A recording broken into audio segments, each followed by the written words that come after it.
Добрый день, в эфире новости, в студии Джангул Мырза Дуйшинбекова. Ситуация на границе с Казахстаном, по данным погранслужбы нашей страны, начала улучшаться. Однако сообщения, поступающие от граждан, ожидающих своей очереди на КПП, говорят об обратном. Журналисты информагентства 24KG сняли на видео многокилометровую пробку из грузовых машин перед пунктом пропуска Актелек. Нескончаемая вереница фур стоит на обочине по объездной трассе. Движение машин в сторону Казахстана не наблюдается. Напомним, казахская сторона вечером минувшего вторника ужесточила контроль на границе с Кыргызстаном. Стало известно, что контроль для наших грузоперевозчиков соседняя страна ужесточила не только на границе с нашей страной, но и с Россией. Как сообщают дальнобойщики, перед контрольно-пропускным пунктом Маштакова в Оренбургской области России скопилось большое количество большегрузов. Казахстанские пограничники под разными предлогами не пускают через границу. Такие же сообщения поступают из других КПП. Водители-дальнобойщики обращаются к правительству Кыргызстана с просьбой скорее решить вопросы границ с Казахстаном. Тем временем казахстанские СМИ пишут о задержании наших граждан. По данным издания «Кастак», со ссылкой на пресс-службу Комитета национальной безопасности Казахстана, пограничная служба соседней республики задержала 65 кыргызстанцев вне пунктов пропуска. Отмечается, что задержание произвели в рамках плановой операции по выявлению нарушений пограничного режима. В числе задержанных 14 человек, нарушивших миграционное законодательство. Всего, как сообщается, в Казахстане за эти дни к административной ответственности привлечены 386 граждан Кыргызстана. Из них депортированы 242 наших соотечественника.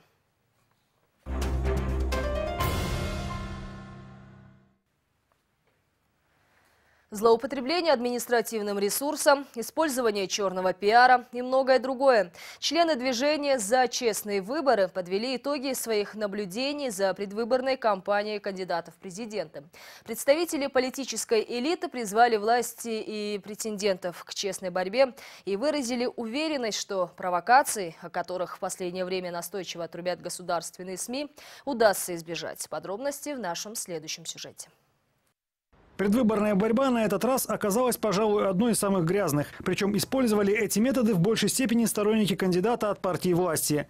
Если раньше административный ресурс принуждали к работе, угрожая увольнениями, то на этот раз, по данным представителей политической элиты, людей начали пугать физической расправой. К воздействию на избирателей даже стали привлекать представителей ОПГ. И это не считая черного пиара, масштабы которого на этих выборах побили все предыдущие рекорды. Даже простой анализ показывает, и многие даже не специалисты сразу заметили определенные врезки, определенные монтажные вещи. То есть это говорит о том, что люди пытались на это каким-то образом тоже сформировать общественное мнение в отрицательную сторону в отношении тех людей, о которых в этих записях говорится. Причем, что интересно, многие складываются мнение, что человек, который это выкладывает, он сам говорит и сам наталкивает на какие-то вещи. То есть он провоцирует на разговор. А потом эти вырезки убираются, когда он что-то подтверждает или о чем-то говорит. Серьезную обеспокоенность у членов движения «За честные выборы» вызывает и подготовка самого избирательного процесса. В частности, открытие дополнительных участков и количество заполненных форм номер 2. Члены движения говорят, такое повальное желание избирателей голосовать вне участков прописки наводит на определенные подозрения. В этой связи нужно обратить особое внимание на участки, открытые за пределами страны. Там могут быть серьезные вбросы. Если явка на этих участках будет завышена, то результаты можно ставить под сомнение. Зачастую наши мигранты особой активностью не отличаются. Я и когда-то, когда работала в Министерстве иностранных дел, и послом, когда работала, и сейчас я вижу, слушайте, мы говорим, до 1 миллиона у нас населения за рубежом. Конечно, это такая мигрирующая или флуктуирующая миграция. Но тем не менее, маятниковая миграция. Но тем не менее, знаете, 35 тысяч от силы голосуют. 35 тысяч от силы регистрируется. Это вот сопоставьте, ну пусть 500 000, не миллион, а 500 000. Ну, это большая разница, колоссальная разница. В свете многочисленных нарушений членов движения «За честные выборы» удивляет позиция Джугурку Кинеша. Идут нападки на сторонников оппозиционного кандидата, спецслужбы обнародуют секретные сведения и задерживают действующего депутата парламента. Повально используется административный ресурс, однако законодательная власть, которая является главенствующей и которая должна выступать арбитром, вместо этого предпочла разойтись на каникулы.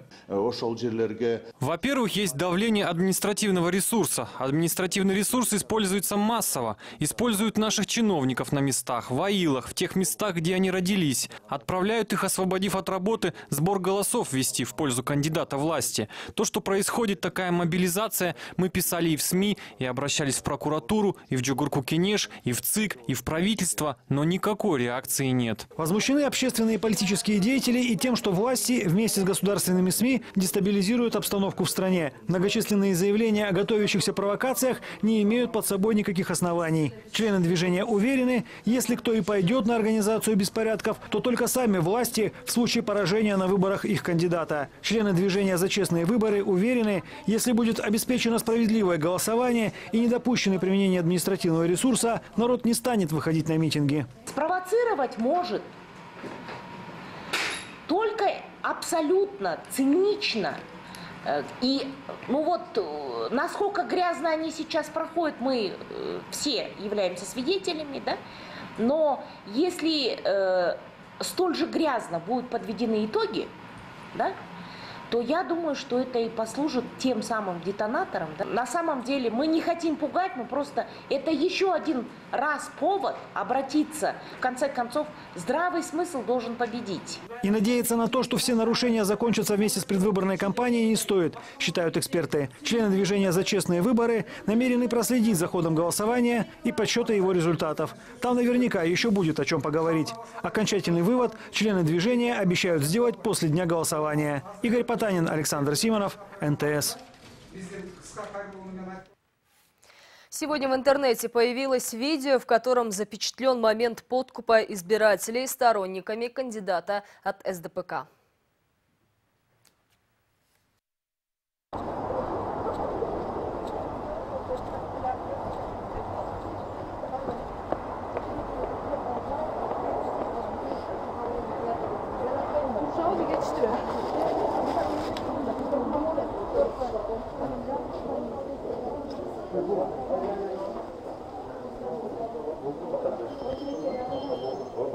Саламатсызбы. Айша жеге барса болот, мен чалгам келем деп.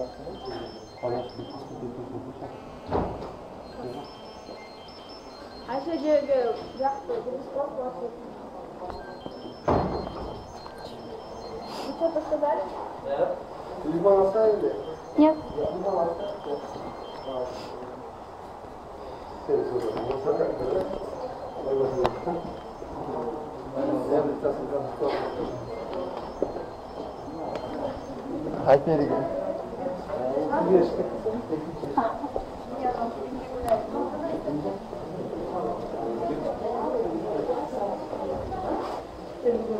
Саламатсызбы. Сизге келдим да. Алып келдиңизби? Ооба. Ооба. Сколько там у вас штук было? У меня пока 5. Вы добавили в Самару? Нет, еще. Мне просто доступ еще не дали. Привет, как дела? Нормально. Я тут хотела. У тебя нет МПОшников, которые через них можно запустить наблюдателя Шалёва? Алиса, почему? Ее ввели, проверяет программу. Да, через МПО Гервизень Бедмире, да? Чалчи, пожалуйста, чалперин нормально, да? Акубу? Вы надеетесь, на пропомогла ваш половинч мамы? Все, сейчас аласы. Она сейчас делает. До конца түшүнгөн жок эле. 9-га салабыз туурабы? 9-га Жээнбеков табы. Жээнбеков салабыз. До конца түшүндүргөн. Назарбаев, girsen автобус, жүрөсү, шүйенде эки жакка барасың деп. Анан тагы ийлейсиң, мага калтырып алыңар деп. А бул паспорттарды уже участоктардан алсак болот, э? Өзүнүн участоктарын. Өзүнүн участогунан алышат, э? Барганда айтат дегенде, ошондо канчадан берилет булар? Сом болот да, после выборов дагы 50%.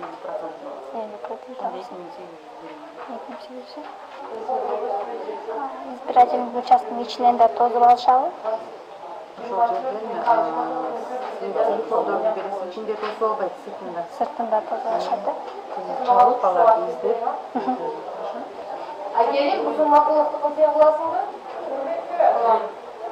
Жок, вот биз кылган эмнесин точно кылсаңа да оригинал беришет. Аны айпережем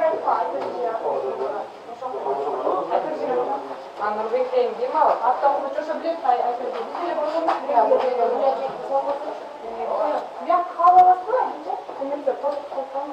Бул канча жерде? Көпне сазын. Жети.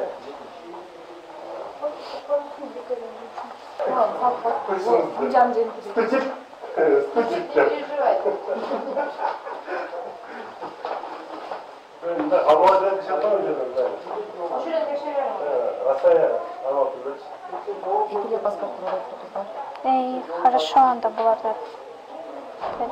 Дагы эртең алып келсем болобу? Эртең дагы беребиз дегенде туугандарыбыз келди. Башка жактарда да ошондой барбы? Например, айылдарда ата-энем барса жокпу андай? Биздики только Шаарда. Менде болобу? Жок, батюшка да. Bunun gereği çok yapmışsınız. Alardan da vardı. Üstünün karakula deyin. Olmaz vardı.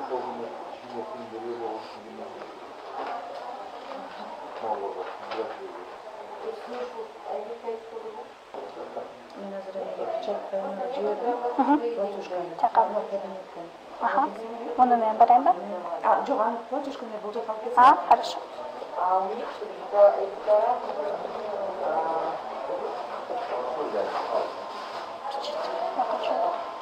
Я хочу найти кабинет.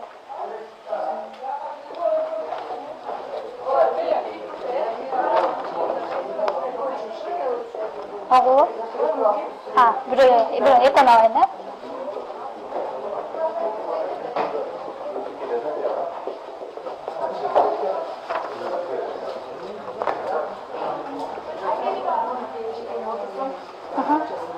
Olmalı. Aha.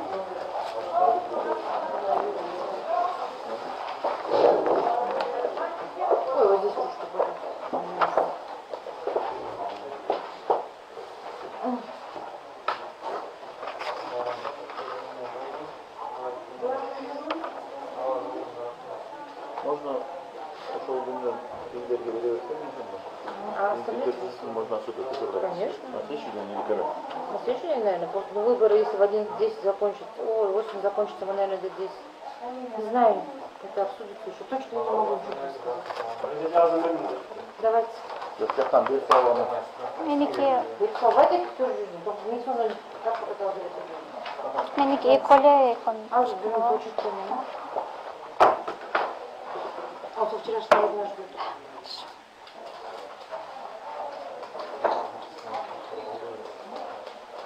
Кечки Бишкекте. 20'da bir tutasın bu, вам же без разницы, ötlü de mal. Bizden bir soğuk.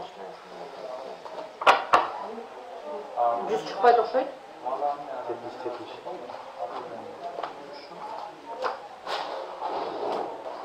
Мама, 12 келіп тұр, Ерназар дейді ба? Тоғыз паспорттың. Ешнәрсе түсілер, найдете мәскептен.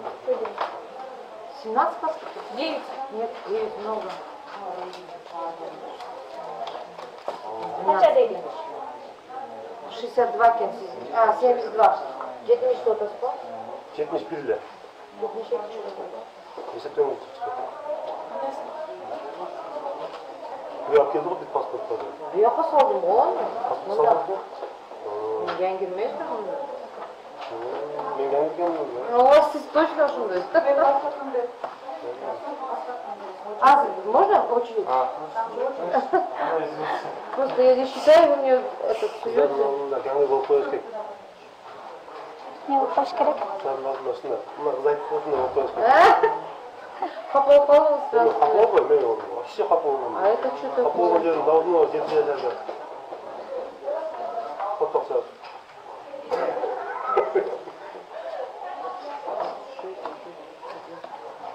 У вас уже год 72, мне где-то не шпидот. Вот 72 у вас по списку. 100.800 деп жазып прописью неге қолыңызды қойып беріңіз. Дайте мне 200 сом. Қарам, неге жазың. 100.000 деп таңғамен жазың. 100.800 сом деп неге қолыңыз. Дайте мне 200 сом. Енді? Вам берем, да? Вам на завтра. Записывайте. Вы на сегодня не записали бы? Қалған қайсыны? Выбордан кейін. Сім айтып жүз берің?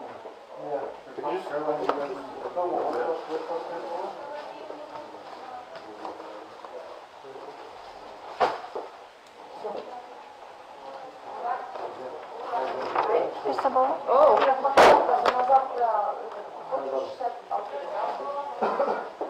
подписка сделать, да? Ошондо бирөөз айтып койгон баягы немелерди. уюктен алышат. Кааласа уюктен 100.000 сомдон сразу ушул жерден кошуп берет после выбора, когда барды өткөндөн кийин. Бардыгын өзүм алам. А ондо айбек эмес, ошо мен бардын өзүм алам. Они хотят там раздавать на местах. Там хотят раздавать на местах. Мисалы азыр мен айбек менен жашайм өзүм. Onu skemasını sürekli 2-3 günden gidip точно bilinir. Şöyle çok oldu desene skeması.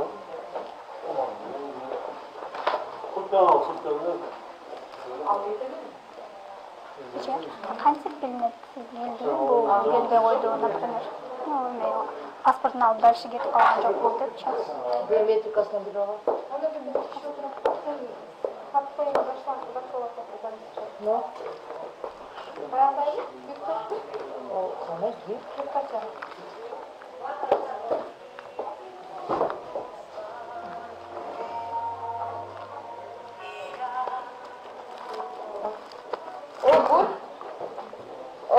Алло. Нет, сегодня мы завтра. На завтра будет. Тебя не пропустят, здесь людей много. Да, это сразу берут логечку. А что у тебя там?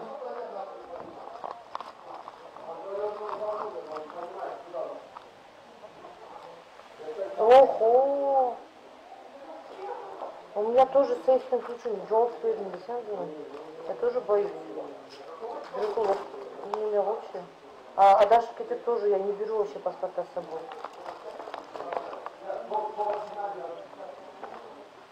Қайсы сен штуқты салдың? Қашан бердің бе маған бүгін? Қай жерге бердің сен штуқты? Алар өтелек төле, içinde mi? Все хорошо.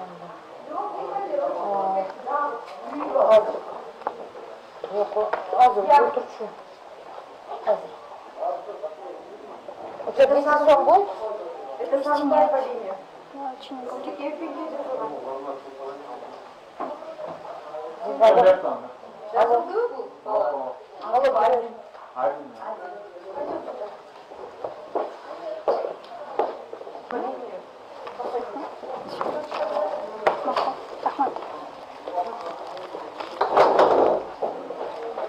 Саламаттаңыз.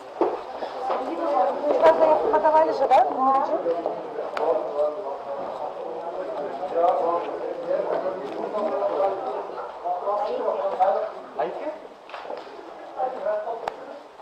До конца.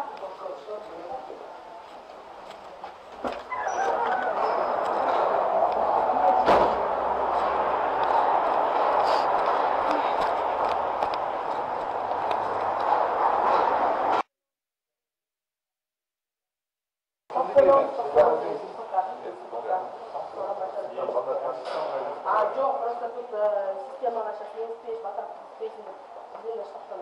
Қарайды тұрады да, Америка тыңдақта очередь екен, очередь не где-то там уже не. Где ваш? Сейчас.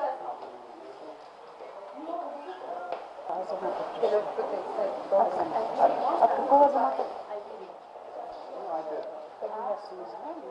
Да, телефон оставьте, дайте все. Телефон.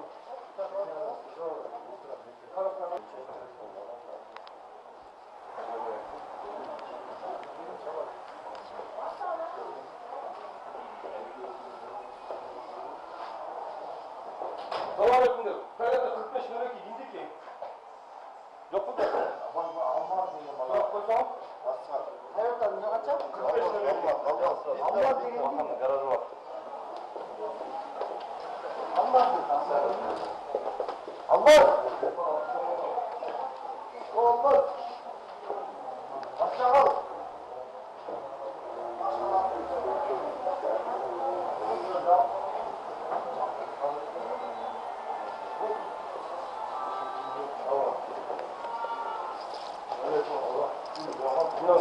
Машина da boş mu?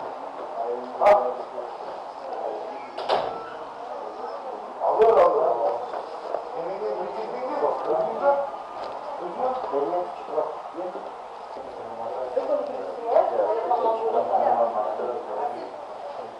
О, да.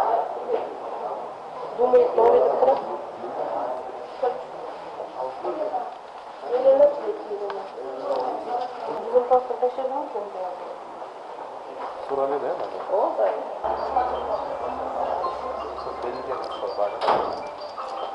Bizim pasta çalıp mı? Önerimleri. Ukrayna'da.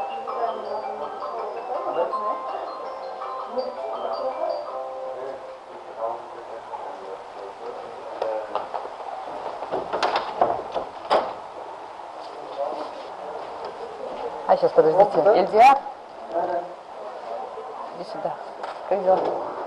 Только себе. Я лидера жду. Как дела? Да, манамет торгов. Все нормально? Да, и тут закрывают, так сами да, дронки гривелок, или телефон не успеют. 100 человек отправил, и сюда полностью. Ой, блин, они мне вчера звонили. Я где-то 150 взял, по-моему, 150? Ну ты ж по списочной столько вводишь. Да, электронный босс я просто...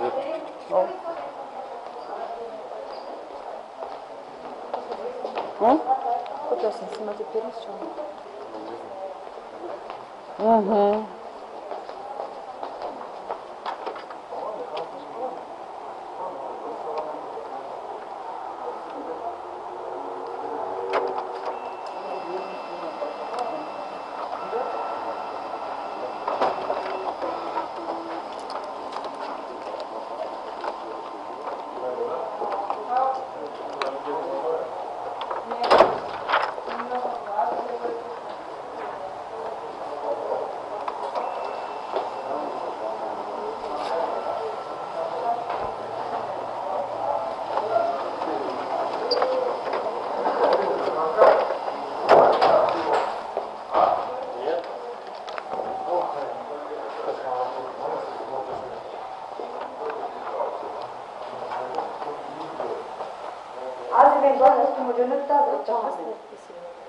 Блокнотымды жөнөттү азыр чалам деймин.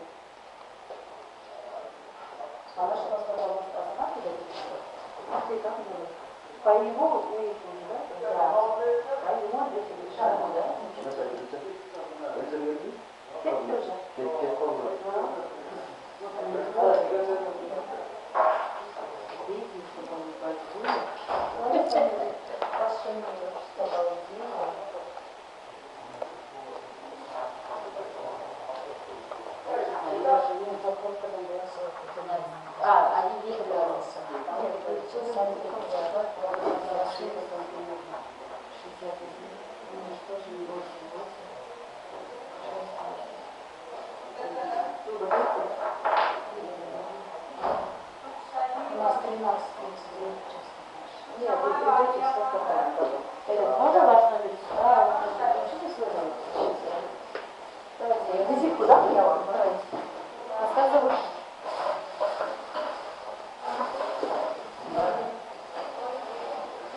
нас кыргызстанцев много, там теневали жартысы, чоғым отличные сорты были. Нет, а не Кыргызстане. В прошлом году ты повышали. Вот это было, они участвовали еще, была еще где-то наблюдательная какая-то, а потом, когда расчеты идут, ну, вручную тоже считаем в конце. А вы когда Екатерин Кыргызстан. Ничего себе, первый вышла с ДПК, потом Екатерин Кыргызстан, потом Кыргызстан вышла, да? Блин, откуда они появились, чтобы не там да? И вообще не было нигде. Вы, оказывается, оперативно работали? Да, мы всегда так работаем таким образом. Все, давай. Девчонки работали. Лидеры медиации, то есть только между у нас сейчас это председатель этого городской комиссии. Просто как выходили там, давали. Да. В смысле? Это, я не знаю, это же Азаматовый участок, это Азамат будет решать, как он будет давать. Мы ему заранее дадим, он сам, у него свой стратегический план будет, как он будет раздавать. Я не знаю, Азамат тоже очень хорошо работает. Он действительно тоже. Азамат вчера сказал, что это после выбора, да, в конце, когда было 8 часов закрывается. Ну, это Азамат будет. Блин, телефоном которые не вошли в 1166. Он там, это от меня, что ли? Да, вот, именно КГСП. IPV легенда. Ну, Екатерина Кыргызстан никогда никого не кидала, может, эти все. Это бывало республика кидали, это 10 лет. Это в Ламзинском Евгении Кадыштырев, потом у нас было принято так хорошо.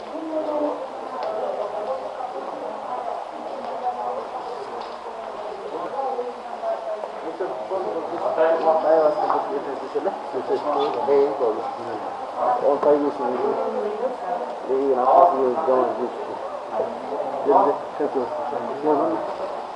Нормально.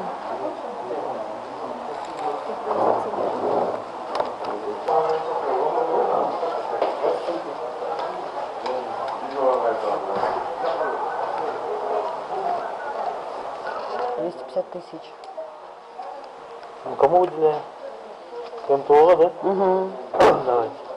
Вот это через МТУ идет, поэтому вначале Аденову он перекидывает в Первомайский, а Первомайский МТУ Абельперетто. Нет, вначале мы пишем Аденову письмо в Райфо. Они должны 250 перекинуть в Первомайский район из городского. Так. 200 миң кетет баска, щебенка того, что тогда он идет. А 280 миң, то, что они 2 сметы нам дали, этот свет такие, вот их смета. Это же не Кольмеш, получается, это же этот. Кольмеш же, вот же подписали же. 480 же не получается. Ну да. Это же не Кольмеш же. Что это? Вот же. Вот жители же массива Кольмеш. Вы же только переведете. А, они это дали потом... смету на 280, что ли? Да. 2 улицы. Вот эта улица получается. Нет, это же этот же. Хорошая дорога, это другое, большая структура. А Вайса направо. А где их обращение? У меня нет их обращения. Это Умпуев передал, чтобы вы посмотрели. А обращение вот в Первомайске? Ну, а меня это можно бербись. Ну, он отказ напишет сам. Центр образования Ленинского, помните? Ну, у нас Тюбеев смотрит это. А где другой тогда? Кольмеликова? Это другое. Это же у нас Кольмеликова. Это не Сарошева. Это в этом, в Первомайке. Козласкер, да? Да, Козласкер там. Татьяна, да? Новый городок. Значит, вот это не надо. Это не надо, да? А вот эти вы куда будете выделять? А зачем они нам вот эти 2 сметы дали? Ну вот же по улице Мессароши и по Назарова, да? Вы запрашивали этот запрос? Васильевна сказала, что...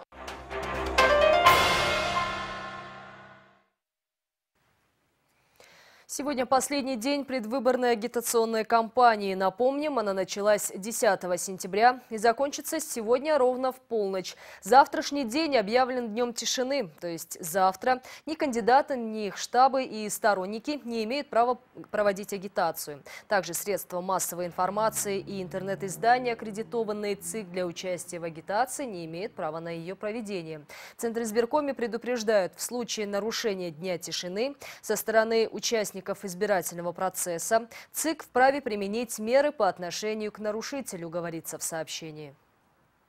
То есть избиратель за вот этот весь период агитации в достаточной степени, насколько мог каждый кандидат, насколько могли средства массовой информации, были проинформированы за всех кандидатов. Поэтому эти 2 дня остаются для того, чтобы избиратель обдумал, осознанно подошел к своему выбору и проголосовал. Поэтому запрещается даже в виде новостей, в виде информирования, в виде какой-то косвенной рекламы, это все запрещается. И выступать публичным лицам всем. И это показывать в пользу того-то кандидата, в пользу кого-то там друга и так далее, это невозможно. Это запрещено. Выборы, напомним, у нас уже в это воскресенье, но для отдельной категории граждан голосование пройдет уже завтра, в субботу. Речь идет о тех, кто не может по состоянию здоровья или инвалидности прибыть на избирательные участки. Члены участковых комиссий с наблюдателями будут приходить к ним домой вместе с необходимым оборудованием и проводить голосование. Всего, как сообщает ЦИК, в списке лиц, подавших заявление для голосования вне участков, значится почти 23 тысячи избирателей. В него включены также граждане, которые находятся в больницах, подозреваемые и обвиняемые в местах содержания под стражей, избиратели, временно проживающие в местах, расположенных в отдаленных и труднодоступных районах, на участках отгонного животноводства, а также в исключительных случаях военнослужащие, несущие службу в день голосования в воинских частях, которые находятся в обособленных, удаленных от населенных пунктов местах. Правоохранительные органы перешли на усиленный режим несения службы. Как сообщают в МВД, сотрудники отделений милиции будут оперативно реагировать на любые нарушения правопорядка, работать над обеспечением защиты безопасности избирателей, граждан страны и зарубежных гостей. Для этого задействовано порядка 10 тысяч милиционеров. Кроме того, патрулировать улицы будут около 12 тысяч народных дружинников. Проводятся мероприятия по усилению охраны стратегических и объектов особой важности. По данным ведомства, на сегодня разработаны детальные планы мероприятий, произведены расчеты сил и средств органов внутренних дел, задействованных в обеспечении общественного порядка. На каждом участке будут обеспечивать правопорядок в отдаленных, малонаселенных пунктах 2 сотрудника и по мере возрастания населения в густонаселенных участках, в больших избирательных участках будут обеспечивать от 4 до 6 сотрудников милиции. А также с генеральным штабом сейчас идет согласование, количество выделяемых сотрудников приданных сил они еще не озвучили. Такими были новости к этому часу. Всего доброго и до встречи в эфире.